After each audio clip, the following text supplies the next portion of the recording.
বিএনপির সিনিয়র যুগ্ম মহাসচিব হয়ে তারেক রহমান প্রায় 2 দশক আগে সিলেটে এসেছিলেন একটি কর্মী সভায় এবং সেখানে তিনি বক্তব্য রেখেছিলেন। 2 দশক পরে আজ তার আগমনকে ঘিরে সিলেটের এই আলিয়া মাদ্রাসার মাঠ জনসমুদ্রে পরিণত হয়েছে। আমরা আসলে আমাদের সামনে যেটা দেখতে পাচ্ছি, পুরো মাঠ কানায় কানায় ভক্তি এবং এখানে যাদের সাথে আসলে দেখছি যাদেরকে তারা আসলে এক নজর তারেক রহমানকে দেখতে এসেছেন।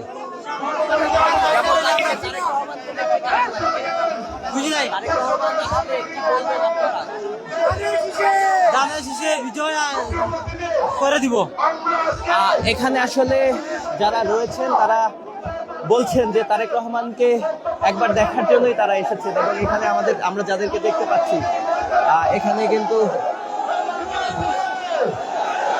জনসমুদ্রে পরিণত হয়েছে এবং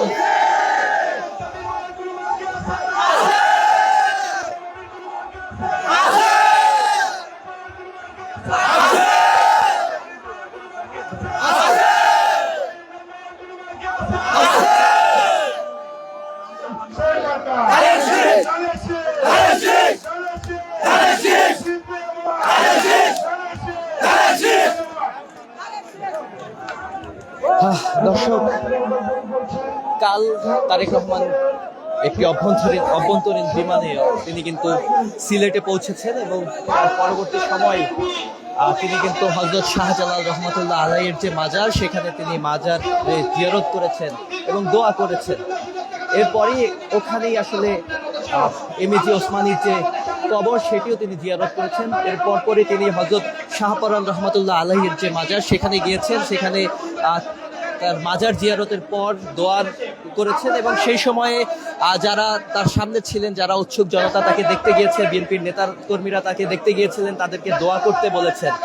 এর পরবর্তীতে তিনি সেখান থেকে তার শ্বশুর বাড়িতে গিয়েছেন এবং সেখানে তারেক রহমানের বাবা মা এবং জোবাইদা রহমান, তার স্ত্রী জোবাইদা রহমানের বাবার লক্ষ্যে তার যে একটি দোয়া মাহফিল ছিল, সেই দোয়া মাহফিলে তিনি অংশগ্রহণ করেছেন এবং দোয়া মাহফিলের পরে নৈশভোজের আয়োজন ছিল। পরবর্তীতে আজকে তিনি কিন্তু এখানে এই স্টেজে, আমাদের পেছনের স্টেজে তিনি বক্তব্য রাখবেন এবং সেখানে আসলে তিনি এখন পর্যন্ত আমরা যতটুকু জানতে পেরেছি সেখানে বেলা 11:30টার দিকে তিনি আসলে বক্তব্য দিবেন এবং নির্বাচনী প্রচারণা, বিএনপির 13শ জাতীয় সংসদ নির্বাচনে বিএনপির যে নির্বাচনী প্রচারণা, সেই প্রচারণার অংশ হিসাবে তিনি এই সিলেটের আলিয়া মাদ্রাসার যে মাঠ, সেই আলিয়া মাদ্রাসার এই মাঠই আসলে তিনি প্রথম প্রচারণা চালাবেন। দর্শক, আমরা কিন্তু জানি, এর আগেও আপনারাও জানেন যে তারেক রহমানের মা মরহুমা বেগম খালেদা জিয়া, তিনিও কিন্তু সিলেটে এই নির্বাচনের আগে সিলেটে এসে এই দুই মাজার এই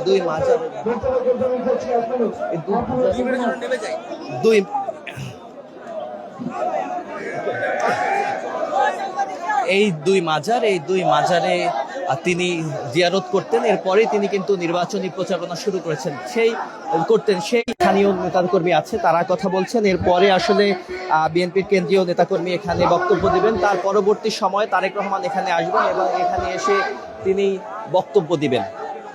এবং আপনাদেরকে আরো যেটি জানিয়ে রাখতে চাই যে সিলেটে এই তরুণ প্রজন্মের যারা রয়েছেন তারা বলছেন যে জামাই আসছে, দুলাভাই আসছে, সেই স্লোগানগুলাই আসলে, এই ব্যতিক্রমধর্মী স্লোগানগুলো আসলে বেশি এদিকে শোনা যাচ্ছে।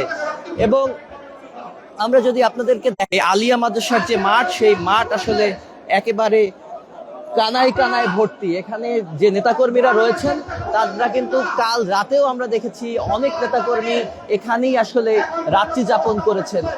আমরা আসলে জানি যে দেশের বিভিন্ন জায়গার থেকে সিলেটের তাপমাত্রা কিছুটা কম এবং শীতের সময় এখানে বেশি শীত অনুভূত হয়। তবে এই শীতকে আসলে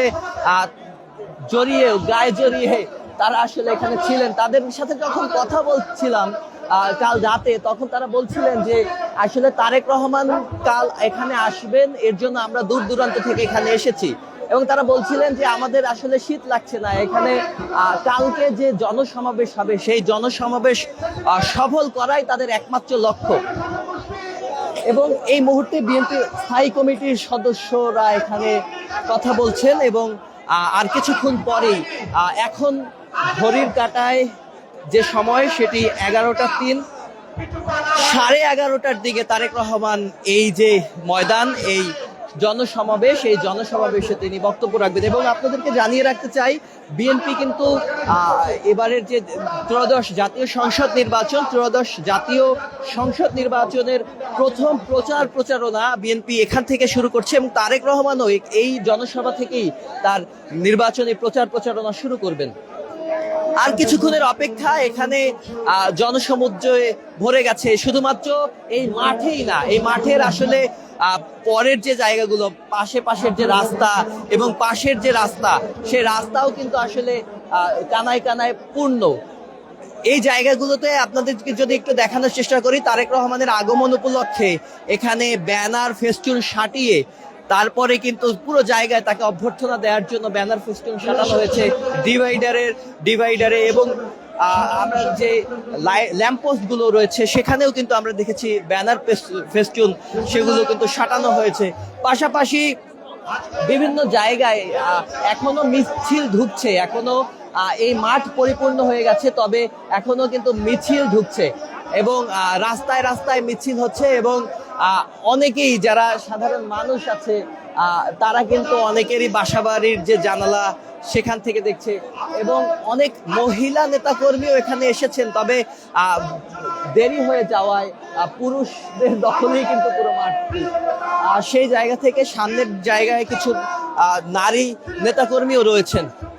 পাশাপাশি আপনাদেরকে যদি আমরা একটু দেখানোর চেষ্টা করি যে এখানে কিন্তু সামনের যে সারি, সেই ব্যারিকেডের সামনের সারিতে এই জায়গাটিতে কিন্তু গণমাধ্যম কর্মীদের পাশাপাশি স্টেজের সামনে বিএনপির নেতাকর্মী যারা রয়েছেন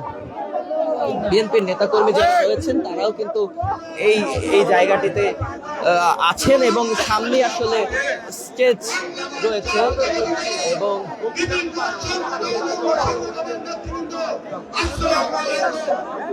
সেখানে স্থানীয় নেতৃবৃন্দের পাশাপাশি এখানে আমরা যেটি দেখতে পেয়েছি যে এখানে কিন্তু স্থানীয় নেতাকর্মীর পাশাপাশি এখানে কেন্দ্রীয় নেতাকর্মীও রয়েছেন। আর তারেক রহমান কিছুক্ষণ পরেই আসবেন, সেই অপেক্ষা আসলে কাজ করছে সাধারণ মানুষ এবং বিএনপির নেতাকর্মীদের মধ্যে। দীর্ঘ 22 বছর পরে আসলে এখানে তারেক রহমান আসছেন এবং দীর্ঘ 22 বছর পরে। এর আগে তারেক রহমান এসেছিলেন সিনিয়র যুগ্ম মহাসচিব হিসেবে 2005 সালে। প্রায় 2 দশক আগে তিনি একটি কর্মী সমাবেশে এসেছিলেন এবং সেই কর্মী সমাবেশে এসেছিলেন এবং সেই কর্মী সমাবেশে তার কিন্তু সিলেটের শেষ বক্তব্য। এর পরবর্তী সময়ে আমরা যেটি দেখেছি, তিনি কিন্তু দীর্ঘদিন যাবৎ সিলেটে আসতে পারেন, দেশেই আসলে আসতে পারেননি এবং দেশে আসার পরে প্রথম যে নির্বাচনী সমাবেশ সেটি কিন্তু এই সিলেট আলিয়া মাদ্রাসার মাঠে। দর্শক, যেটি বলছিলাম, কানায় পূর্ণ। আইন শৃঙ্খলা রক্ষাকারী বাহিনী সেখানে নিরাপত্তা দেওয়ার চেষ্টা করছে, কিন্তু এখানে সাধারণ মানুষ এবং বিএনপি নেতাকর্মীদের যে উৎসুক এবং তারা যেভাবে আসলে তাদের নেতাকে একবার দেখার জন্য এসেছে, সেই জায়গা থেকে আসলে তাদের মধ্যে উদ্দীপনা কাজ করছেন। আমরা যেটি বলছিলাম যে গতকাল রাতে আমরা এই ময়দানে দেখেছি যে শত শত নেতাকর্মী এখানে ঘুমিয়েছেন এবং যেটি আমি বলছিলাম যে শীতের সময়ে সিলেটে আসলে শীতটা একটু বেশি তীব্র হয় এবং সেই তীব্র শীতে আমরা দেখতে পেয়েছি স্কুলের বাচ্চা যারা স্কুল পড়ুয়া তারাও আসলে বিএনপির প্রতি ভালোবাসা সেই টানে তারাও এসেছেন এবং বৃদ্ধ দেখেছি যাদের বয়স 80 বছর ছুঁই তারাও এসেছেন এবং তারা বলছিলেন যে তাদের শীত করে না, কারণ তাদের নেতা তিনি আসবেন। এবং অনেকেই আসলে যেটি বারবার বলছিলেন যে প্রয়াত মরহুমা বেগম খালেদা জিয়া আসলে তারা আফসোস করছিলেন যে তিনি আসলে দেখে যেতে পারেননি যে বিএনপি এভাবে ফিরে আসবেন। তারা আসলে তার যে যে নেতাকর্মী এখানে রয়েছে তারা বারবার বলছিলেন যে বিএনপি সাবেক বিএনপি চেয়ারপারসন মরহুমা বেগম খালেদা জিয়া তাকে আসলে তারা দেখার ইচ্ছা পোষণ করছেন এবং তার এই নিয়ে তারা আফসোস করছিলেন। এই মুহূর্তে পুরো যে ময়দান সেটি কানায় কানায় ভর্তি এবং আমরা যদি দেখাই আমাদের পেছনে আসলে যে স্টেজ সেখানে বিএনপির নেতার যারা রয়েছেন সেখানে স্থানীয় এবং যারা জাতীয় পর্যায়ে কেন্দ্রীয় লিডার রয়েছেন তারাও কিন্তু সেখানে আছেন। এখানে আসলে নারী নেতাকর্মীরা রয়েছেন এবং এখানে অনেকেই রয়েছেন যারা আসলে একবার দেখতে এসেছেন তারেক রহমানকে। এবং এই যে আমাদের সামনে যে ভিড় দেখছেন পুরো জায়গাটি এই মহাসমুদ্রে ভরে গেছে। এই যে ভিড়গুলো দেখতে পাচ্ছেন যেখানে অনেকেই ঘামিয়ে গেছেন তীব্র রোদে এবং তারপরেও কিন্তু তারা এসেছেন। আমরা কয়েকজনের সাথে একটু কথা বলতে চাই, কেমন লাগছে একটু কথা বলতে চাই। আপনারা দেখছি ঘামিয়ে গিয়েছেন, কষ্ট হচ্ছে এবং সেই জায়গা থেকে একটু জানতে চাই কেমন লাগছে। হ্যালো, আসসালামু আলাইকুম। আমরা আসছি গতকাল রাত্রে আসার পর থেকে এই মাঠের মধ্যে ছিলাম। আমরা অবস্থান করছি তারেক রহমানকে শুধু একটা দেখার জন্য। আমরা তারেক রহমানের জন্য অপেক্ষা করতেছি। খুব সবাই অনেকে অসুস্থ হয়ে পড়ছে গরমের মধ্যে, আমিও ঘেমে গেছি। আমাদের একটাই আশা, আমরা তারেক রহমানকে সচক্ষে দেখবো। আর আমরা হচ্ছে গোয়েনঘাট জনতা কোম্পানিগঞ্জের আমাদের নেতা হচ্ছে আরিফুল হক চৌধুরী, আমাদের সাবেক নেতা জনাব দিলদার হোসেন সাহেব। আপনি দেখলাম ঘামিয়ে গিয়েছেন, তারপরেও আছেন, কেমন লাগছে? খুব ভালো লাগছে ভাই, খুব আনন্দ সবার এখানে সহায় করে আমরা আমাদের প্রাণপ্রিয় নেতা তারেক রহমান দেখার লাগে যদি আরো কষ্ট করা লাগে তাও আমরা করতে রাজি আছি। তবে আমাদের নেতাকে দেখতে আমরা চাই। বাংলাদেশ জিন্দাবাদ, শহীদ জিয়া অমর হোক।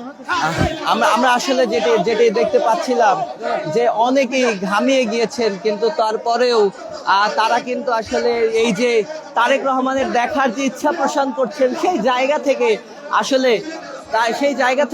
তারা আসলে এই জায়গায় এই কষ্টটুকু তাদের কাছে আসলে তেমন কিছুই না। আমরা আরেকজন লোকের সাথে কথা বলবো। আমরা একটু আপনার সাথে আপনি একটু নিচে পড়ে যাচ্ছি, আপনার সাথে একটু কথা বলতে চাই। আপনার বোধহয় একটু কষ্ট হচ্ছে বেশি, তারপরেও আপনার মুখে হাসি। আর কেমন লাগছে? আলহামদুলিল্লাহ, অনেক ভালো লাগছে। আমাদের অনেকদিন পরে বাংলাদেশে আসেন, আজকে সিলেটে আসেন আমরা দেখার জন্য। কালকে থেকে কষ্ট করতেছি, কিন্তু এরপরেও আমরা মনে হাসি নিয়ে অপেক্ষায় আছি আমাদের নেতাকে এক নজর দেখার জন্য। এখানে আসলে অনেকের সাথে আমরা আসলে দেখছি পেছনে আসলে হাতের যে ইশারা দিয়ে আমরা এই তপ্ত রোদে এই মাঠের মধ্যে অনেকেই খুব কষ্ট করে দাঁড়িয়ে আছেন একবার তাদের নেতাকে দেখার জন্য এবং অনেকেই আসলে হাত নাড়ছেন। আমরা দূর দূরান্ত থেকে যারা এসেছেন তাদেরকে দেখতে পাচ্ছি, যারা দূর থেকে এসেছেন এবং তারা এখানে অনেকেই রাত্রি যাপন করেছেন। এবং আমি একটু আপনার সাথে একটু কথা বলতে চাই, কোথা থেকে এসেছেন এবং কষ্ট হচ্ছে কিনা? আসসালামু আলাইকুম, ধন্যবাদ জানাই শুরুতে এই চ্যানেল আইয়ের রিপোর্টারকে। আমি গোয়েনঘাট জনতা কোম্পানিগঞ্জের সিলেট 4 আসনের দানাশীষের বিএনপি মনোনীত দানাশীষের পদপ্রার্থী সাবেক প্রধানমন্ত্রী বেগম খালেদা জিয়ার সম্মানিত উপদেষ্টা জনাব আরিফুল হক চৌধুরীর নেতৃত্বে আমরা এসেছি। আলহামদুলিল্লাহ, আমরা বিএনপির নেতাকর্মীরা খুবই আনন্দিত। দীর্ঘ 2 যুগ পর আমাদের বিএনপির চেয়ারম্যান জনাব তারেক রহমান আমাদের সিলেটে এসেছেন, যিনি আমাদের সিলেটের দুলাভাই। আমরা সিলেটের দুলাভাইকে দেখার জন্য দীর্ঘক্ষণ কালকে রাত থেকে আমরা এখানে অবস্থান করেছি বিএনপি তৃণমূলের সকল পর্যায়ের নেতৃকর্মীরা। আমরা যেটি বলছিলাম যে এখানে যারা তরুণ আছেন তারা কিন্তু তারেক রহমানকে জামাই বা দুলাভাই বলে সম্বোধন করেন এবং যারা একটু বৃদ্ধ তারা কিন্তু জামাই বলে সম্বোধন করেন। আপনারা কি দুলাভাইকে দেখতে চান? আমাদের সিলেটের জামাই আমাদের তারেক রহমানকে আমরা দেখতে চাই। এখানে এখানে এখানে আসলে যারা এসেছেন তারা অনেকেই এই জায়গাটিতে আসলে তারেক রহমানকে দেখবে বলে এসেছেন এবং তারা তারেক রহমানকে দেখবে বলে তারা এসেছেন এবং তারা অনেক দূর থেকে আসলে পুরো জায়গার যে ব্যারিকেডটি দেওয়া হয়েছে সেই ব্যারিকেডও আসলে ভেঙে যাবে এরকম একটি অবস্থা। পেছন থেকে মানুষ তারা সামনে আসার চেষ্টা করছে এবং তারা কিন্তু এখানে যারা রয়েছেন তারা এই ব্যারিকেডের পর তো আসলে যাওয়া যাচ্ছে না, অনেকেই অনেক কষ্ট করে দাঁড়িয়ে আছেন কিন্তু সবার মুখে হাসি। একটা জিনিস আসলে আপনাদেরকে যদি দেখাতে চাই, এখানে সবাই আসলে কষ্টের মধ্যে, সবাই হচ্ছে গিয়ে পেছন থেকে যে চাপ পড়ছে কিন্তু তার মধ্যেও সবার মুখে আসলে হাসি আছে একটা, এবং তারা যেটি বলছে তারেক রহমানকে দেখার জন্য তারা এখানে এসেছেন এবং এই সেই তৃপ্তি নিয়েই তারা যেতে চায়। দর্শক আপনাদেরকে